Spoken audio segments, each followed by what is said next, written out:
성탄절이 되면 단골처럼 나오는 이야기가 있습니다.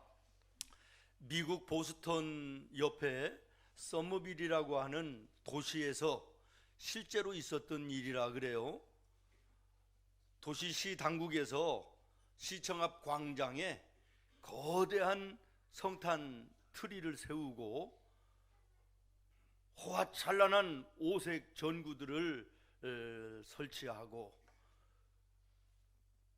온 시민들이 나와가지고 크리스마스 파티를 성대하게 준비를 하면서 거기에다가 예수님의 탄생하시던 그 모습을 모형으로 이렇게 만들어 놓았답니다. 동방 박사들이 경배하기 위해서 예물 가지고 온 그 모습도 요셉과 마리아가 예수님을 품에 안고 있는 그 조형물까지 완벽하게 준비를 해놓고 있는데, 행사 전날 누가 그랬는지 마리아의 품에 있는 아기 예수를 가져가 버린 거예요. 훔쳐가 버리는 거예요. 난리가 났지요. 큰일 났지요. 금방 또 만들 수도 없는 것이고, 그래서 그 시장이 아주 간곡하게 라디오 방송을 통해서 시민들에게 호소를 했대요. 누가 가져가셨는지 예수를 제자리에 갖다 놓아주십시오. 예수가 제자리에 돌아오지 않으면 우리의 이 시에 큰 이 준비된 행사가 소용이 없습니다. 양심의 가책을 받았든지 그날 밤에 가져다가 놓아서 무사히 성탄절 행사가 아주 성황리에 마쳤다, 그런 이야기이면서 한 가지 교훈을 남기는 것이 뭐냐면, 아무리 호화롭고 아름답고 철저하게 준비된 성탄이라 할지라도 예수님이 자리에 함께하지 아니하시면 의미가 없다, 이것을 교훈으로 받았다라는 거예요. 여러분, 여러분의 마음 속에, 여러분의 가정에 성탄의 예수님 계신지 확인하고 말씀을 듣는 귀한 시간 되기를 바라요. 확인되셨습니까? 아멘. 지극히 높은 곳에서는 하나님께 영광이요, 땅에서는 하나님이 기뻐하신 사람들 중에 평화로다. 성탄의 이 메시지가 예배하는 나와 여러분은 물론이거니와 대한민국 삼천리 방방곡곡을 넘어서 온 세계 열방에 가득하기를 예수님의 이름으로 축복합니다. 여러분 한번 따라하겠습니다. 하나님께는 영광, 우리에게는 평화, 나에게는 평화. 할렐루야. 우리 하나님께 감사의 영광의 박수 한번 드립니다.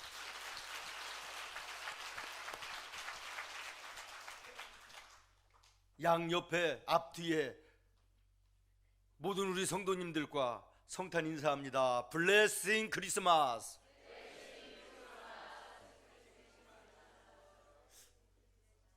예배 들어올 때 인사들을 서로 안 하셔가지고 얼굴이 굳어서, 아니 생일 잔치집에 와가지고 이렇게 심각한 얼굴로 앉아있는 분들은 내가 세상에 본 적이 없는데 한결 부드러워졌습니다. 아주 설교할 마음이 생기네요. 인사를 한 번 더 오면 더 분위기가 좋아질 것 같은데, 블레싱 크리스마스. 예수님이 탄생하시던 그 광경을 찬송가 108장 1절에 가사가 이래요. 그 어린 주 예수 놀자리, 그 귀하신 몸이 구유에 있네. 몸이 구유, 저 하늘 별들이 반짝이는데, 저 하늘 별들이 그 어린 주 예수 꼬루의 자네. 그 어린 주 예수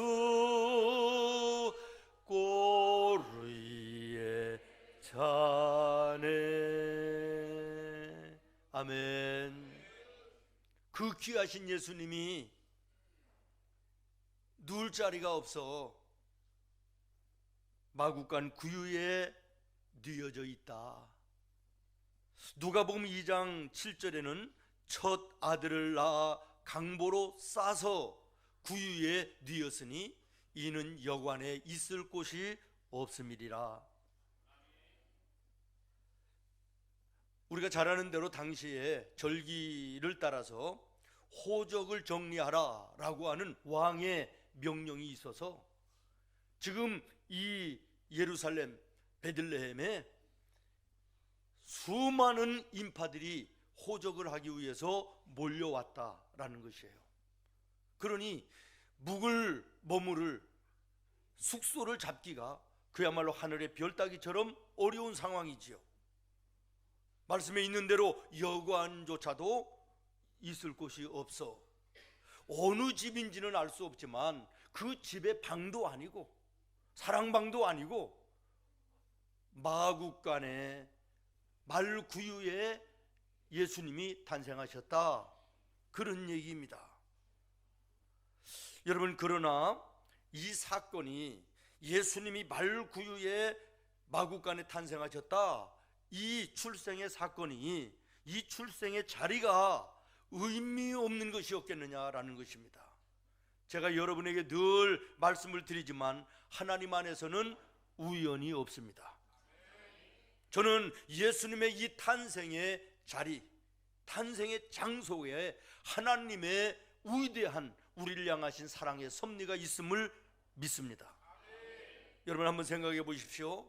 만왕의 왕이신 하나님이 사람의 몸을 입으시고 이 땅에 오시는 이 성탄이 왕이니까, 메시아이니까 의리의리하고 호화 찬란한 궁중에서 탄생을 하셨다면, 그 당시에 베들레헴의 최고의 아주 럭셔리한 호텔에서 탄생을 하셨다면, 최고의 병원에서 출산을 하셨다면, 여러분, 들판에 양을 치던 남루한 목자들이 마음 놓고 가서 만나 뵐 수 있었겠느냐라는 거예요. 수천 수만리의 여행길에 초라한 동방박사들이 감히 가서 그 탄생하시는 예수님을 만나 배울 수 있었겠느냐라는 것이에요. 예수님의 탄생의 이 자리부터 모든 인류의 구주로 오여주심을 보여주시는 하나님의 섭리이심을 믿습니다. 누구든지 마음만 먹으면, 누구든지 관심만 가지면, 누구든지 믿을 마음만 가지면 찾아가 만날 수 있는 그 자리, 이 은혜 때문에 오늘 나와 여러분도 예수께 나와 그 예수님을 만나게 되는 줄로 믿습니다. 이사야 선지자는 이사야 55장에 예수님에 대해서 이렇게 말씀하십니다. 너희가 인생을 살다가 힘들고 피곤하고 지친 자들 다 내게로 오라. 돈 없는 자도 오라, 병든 자도 오라, 가난한 자도 오라, 실패한 자도 오라. 와서 젖과 꿀, 포도주와 젖을 사라. 다시 말하면 생명의 양식을 얻으라라는 것입니다. 그렇습니다. 예수님 앞에 나갈 자격자는 따로 정해진 것이 없습니다. 누구든지 예수님의 이름으로 사모하는 마음으로 나아가면 예수님은 만나주시는 것입니다. 요한복음 10장 9절에 예수님이 말씀하십니다. 나는 모든 사람들이 들어갈 수 있는 문이다. 그 문으로 들어오면 너희가 구원을 얻을 것이요, 들어가며 나가며 세상을 살 수 있는, 넉넉하게 이길 수 있는 풍성한 인생을 살 수 있는 생명의 꼴을, 생명의 양식을 얻게 될 것이라. 예수님 또 말씀하십니다. 나는 의인을 부르러 이 땅에 온 것이 아니라 죄인을 부르러 왔다고. 마태복음 11장 28절에 말씀하십니다. 세상에서 수고하고 인생의 무거운 짐을 지고 곤고하여 하는 자들아 다 내게로 오라. 내가 너희를 편히 쉬게 하리라. 얼마나 크신 은혜입니까? 우리를 향하신 얼마나 크신 하나님의 은총입니까? 이것 때문에 오늘 우리가 부족해도 약해도 추해도 가난해도 많이 배우지 못했어도 예수께 나아가 구원의 영광을 누릴 수 있는 것입니다. 또 하나 여기서 우리가 생각해 볼 것은 예수님이 탄생하신 그 집이 누구의 집인지 알 수가 없습니다. 그리고 그 집의 마구간, 그리고 그 마구간 안에 말구유, 그 누구가 눈여겨보는, 관심 있게 보는, 존귀하고 귀하게 보는 그런 집이었으며 마구간 말구유였겠습니까? 가난한 집에 마구간의 말구유, 깨끗하게 청소를 했으면 얼마나 깨끗했을 것이며, 말구유를 닦았으면 얼마나 깨끗하게 닦았을 것이냐라는 거예요. 누추하고 초라하고 오물이 묻어있는 그러한 말구유요 마구간 아니었겠느냐, 그런 말이에요. 그러나 거기에 예수님이 탄생하시니 이야기는 달라졌습니다. 천군 천사가 찬송으로 그 집을 에워쌉니다. 동네 사람들의 관심의 초점이 되었습니다. 경배의 대상이 되었습니다. 예루살렘이 발칵 뒤집혔습니다. 외국 동방에서까지 그 집을 찾아서 찾아오는 순례객들이 생겨났습니다. 사랑하는 여러분, 오늘 나의 누추한 내 마음에 마구간같이 부족한 거, 죄된 모습들이 가득한 나의 가정과 내 마음 속에, 그래서 세상 사람들이 누구도 나를 관심 있게 보지 아니하고 귀하고 존귀하게 여기지 않던 나라 할지라도 성탄의 예수님이 내 마음에 임하시기만 하면, 할렐루야, 우리는 존귀한 자가 될 수 있는 것입니다. 은혜로 복된 인생을 걸어가는 축복의 인생이 되게 되는 것입니다. 오늘 모쪼록 이 성탄절 여러분의 마음의 문을 열어 지금도 여러분의 문 밖에서 두드리시는 그 예수 그리스도, 생명의 구원자 되시는 메시아, 그분을 영접하시기를 바랍니다. 주여, 내 마음에 오셔서 내 삶의 주인이 되어 주시옵소서. 여러분의 인생이 변할 것입니다. 여러분의 인생이 복되고 아름다운 인생으로 변하는 놀라운 역사가 있을 것입니다. 갈릴리 바다에서 그물을 던져 하루 벌어 하루 먹고 살던 어부들에게 세상에 어떤 사람들이 관심을 가지고 그들을 존귀하게 여겼겠습니까? 자기 욕심을 채우기 위하여 세금을 뜯어내고 일부를 감추고 일부만 로마에 갖다 바치는 세리들을 누가 그렇게 관심 있게 보며 존경하고 귀하게 여겼겠느냐라는 거예요. 그러나 그들이 예수님을 영접하여 마음에 모실 때, 예수님을 영접하여 가정에 모실 때, 그들은 세계를 복음화시키는 믿음의 위대한 인물들로 변했음을 기억하시기를 바랍니다. 비천한 자가, 초라한 인생이 하나님의 나라의 영광스러운 것을 이 땅에 이루는 믿음의 위대한 인물들이 되었다는 것입니다. 사랑하는 여러분, 오늘 나와 여러분 부족한 것 많고 약한 것도 많고 흠도 많지만, 마구간처럼 말구유처럼 죄도 많지만, 그러나 내 속에, 내 가정에 성탄하시는 예수님이 함께 하시면 우리의 인생이 달라지는 것입니다. 복되고 아름다운, 세상 사람들이 주목하며 관심 있고 존귀하게 여기는 인생이 될 수 있음을 기억하시며, 여러분의 마음의 문을 열어 성탄의 주님을 맞이하실 수 있기를, 예수님의 이름으로 축원합니다. 기쁘다 구주 오셨네, 만 백성 맞으라 온 교회여, 다 일어나 다 찬양하여라, 다 찬양하여라, 다 찬양하여라. 할렐루야. 다시 한번 하나님께 영광의 박수.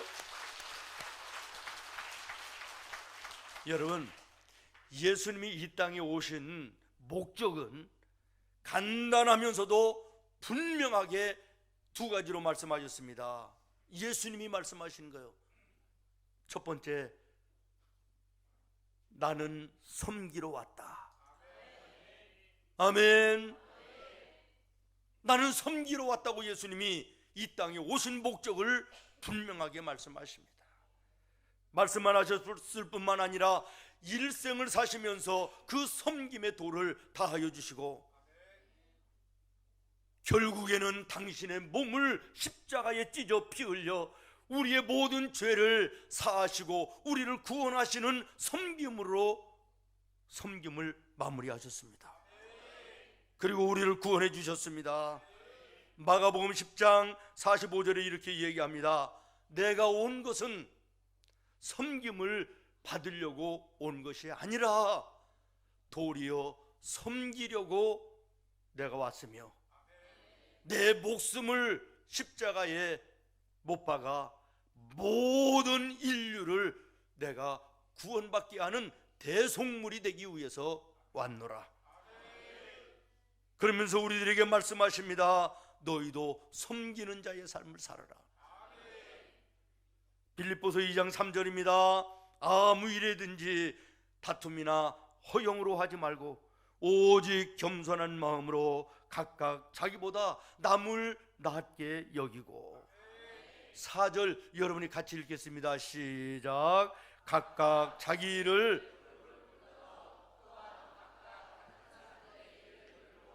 나의 기쁨을 충만하게 하라. 아멘.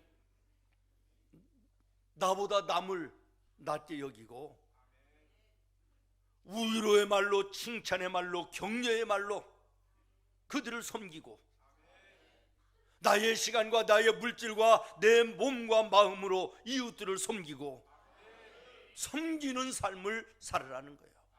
내가 너희를 위하여 섬겼던 것처럼, 너희를 위하여 내가 생명을 바쳤던 것처럼 그것으로 너희가 구원을 얻어 영원한 생명을 얻어 구원의 백성이 됐으니 너희도 나같이 섬기는 삶을 살아라. 여러분, 섬기는 삶을 살고 있습니까? 내게 있는 시간, 내게 있는 물질, 내게 있는 건강, 내게 있는 젊음, 하나님이 내게 주신 달란트를 가지고 이웃들을 섬기는 이것이 사명이며 예수님 우리를 향하신 명령이심을 기억하시기를 바랍니다. 예수님이 뭐라고 말씀하십니까? 주라는 거예요. 무엇을 주라는 거예요? 말이든 시간이든 물질이든 너희 하나님으로부터 받은 것을 다른 사람, 이웃들에게 나누어 주라는 거예요. 그리하면 내가 너에게 더하여 주리니 후하게 되어 누르고 흔들어 넘치도록 해서 너에게 안겨주겠다. 섬기고 대접하고 나누어주는 이 삶이 우리의 인생을 풍요롭게 하는 비결입니다.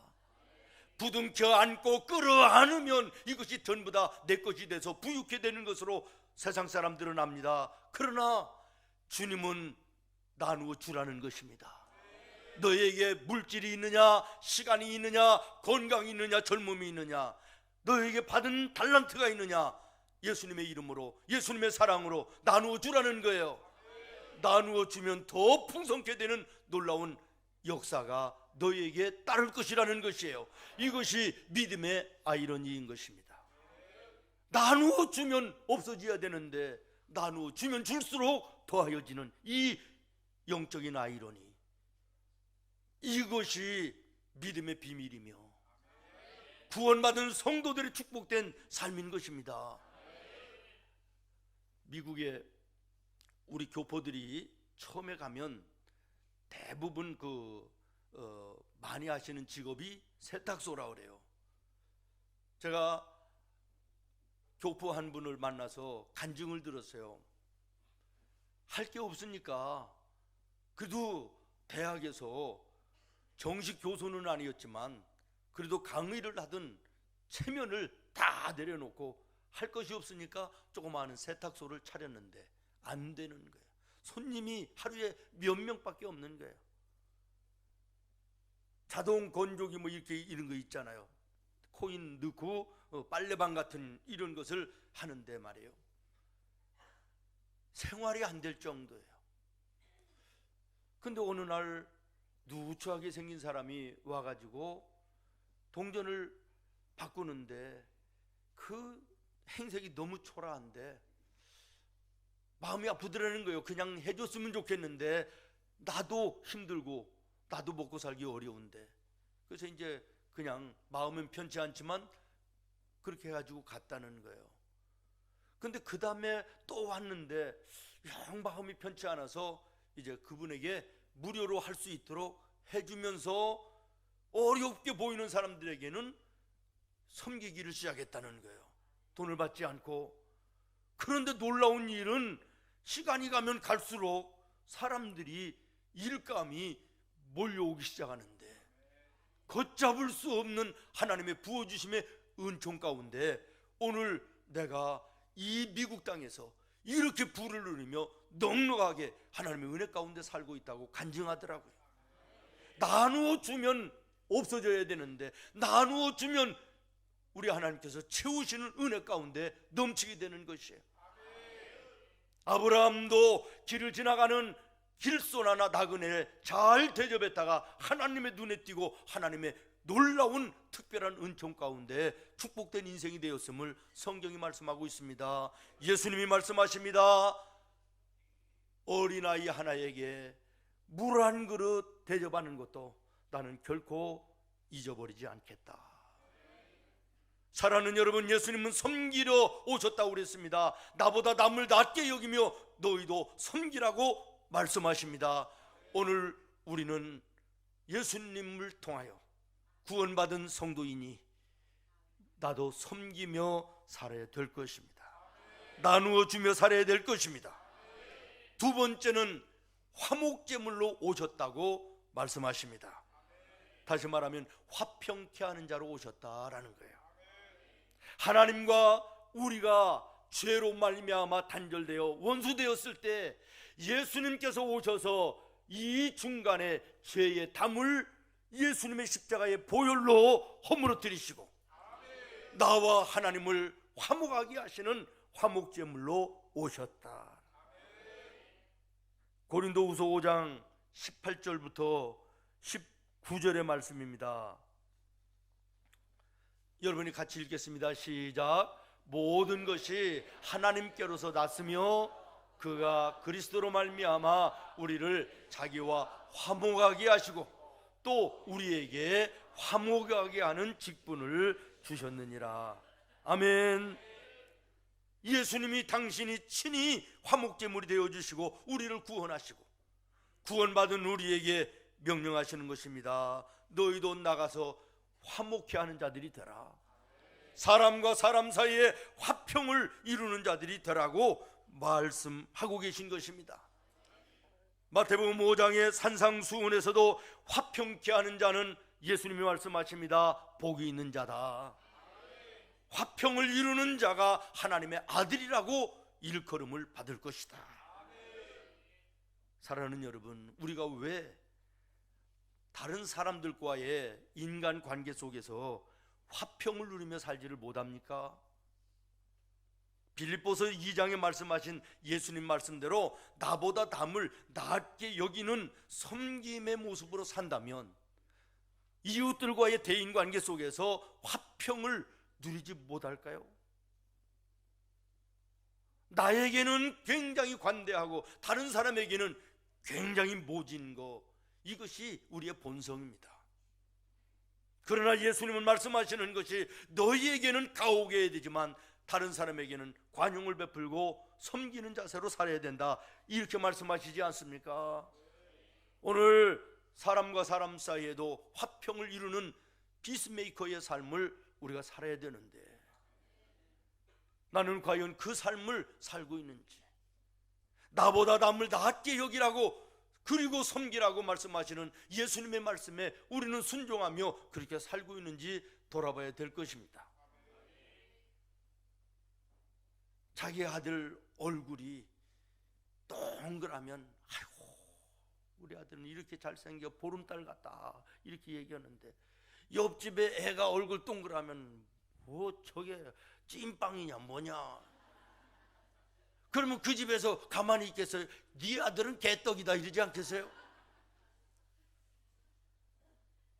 나에게는 너무 관용, 다른 사람에게는 너무나 가혹한 것이 이게 우리 인간의 본성인데, 예수님이 나보다 남을 낮게 여기라는 말씀과는 전혀 반대되는 거 아닙니까? 아유 우리 아들의 발은 이렇게 커, 장군감이야, 장군발이다 이러는데 옆집의 아들은 도둑눈발 같다. 그러니 그게 되겠냐? 그게 화평이 이루어지겠느냐라는 말이에요. 우리 성도들은 화평을 이루는 우리 성도들이 되기를 예수님의 이름으로 축원합니다. 예수님은 섬기러 오셨다. 섬기는 자들이 되어야 된다. 아멘. 나는 화평을 이루는 자로 왔다. 너희도 화평을 이루는 자가 되라. 예수님의 성탄의 목적이, 오신 목적이. 오늘 우리는 본문 말씀에서 동방박사들이 선물을 준비하고 탄생하신 예수님 앞에 황금과 유향과 그 다음에 모략을 예물로 드렸다, 이 말씀을 우리가 읽었습니다. 여러분은 탄생하신 예수님께 어떤 예물을 준비하여 오셨습니까? 물론 성탄절에 절기 예물을 준비해서 오셨을 것입니다. 여러분의 마음의 중심을 담아 주님 앞에 드리시기를 바랍니다. 그러나 우리 주님은 우리들에게 뭐라고 말씀하시냐면, 내가 너희에게 물질을 구하는 것이 아니라 너의 마음을 달라. 너의 마음을 달라고 우리 주님은 우리에게 말씀하십니다. 우리의 절기 예물 얼마가 하나님을 기쁘시게 하시는 것이 아니라 정말 우리의 마음의 중심을 하나님께 드림을 주님은 기뻐하신다는 사실을 기억하시기를 바라며, 동방박사들이 탄생하신 예수님께 예물을 드렸던 것처럼 오늘 우리도 주님께 드릴 예물을 결단해야 되겠습니다. 첫 번째는 변치 않는 믿음을 드렸으면 좋겠습니다. 아니, 변치 않는 믿음을 우리 탄생하시는 예수님께 보여드릴 수 있는 우리의 생문의 성도들이 되기를 예수님의 이름으로 축원합니다. 고린도후서 4장에 보면 구원받은 성도들은 그리스도의 비밀을 맡은 일꾼들이다, 그렇게 말씀하시며 2절 말씀에 보면 맡은 자들에게 구할 것은 무엇이라? 충성이니라. 충성이니라. 여러분, 이 충성이라는 단어는 신실하다, 진실하다는 단어예요. 피스티스라고 하는 헬라어인데, 이 피스티스라는 원래의 뜻은 처음과 끝이 똑같다는 것이에요. 오늘 열심 있는 성도들은 있는데 충성스러운 성도들은 찾아보기 어려운 시대에 우리가 신앙생활을 하고 있습니다. 은혜 받아 뜨겁게 일시적으로 열심을 다하여 일하는 성도들도 아름답지만, 변함없이 상황과 환경과 모든 여건에 휘둘리지 않고 변함없는 믿음의 생활, 이것이 충성된 신앙이고 이것을 주님은 기뻐하시고 원하심을 기억하시기를 바랍니다. 동방박사들이 탄생하시는 예수님께 황금을 예물로 드렸다 그랬습니다. 황금이 무엇입니까?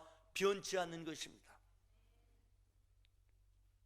황금을 왜 보석이라고 여깁니까? 변치 않기 때문에 귀하게 여기는 것입니다. 오늘 나와 여러분의 주님을 향한 믿음의 모습이 변함이 없는, 변치 않는 이런 믿음이 되기를 바라요. 환경이 조금만 어려워도, 마음에 조금만 상처가 돼도 여지없이 주님을 등 돌리는 이런 모습이 오늘 우리의 모습이 되어서는 안 될 것입니다.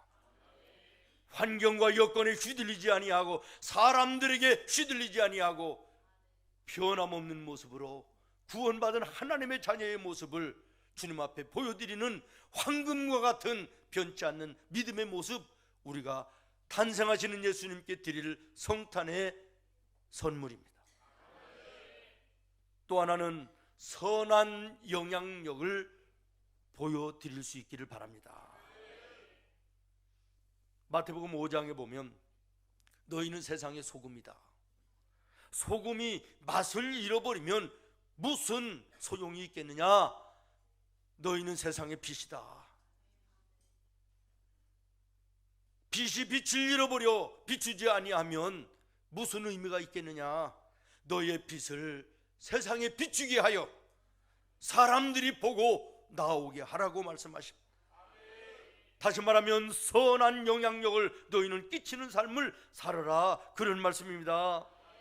에베소서 4장 29절입니다. 무릇 더러운 말을 너희의 입 밖에도 내지 말고 오직 덕을 세우는데 소용되는 대로 선한 말을 하여 듣는 자들에게 무엇을 끼치라? 무엇을 끼치라?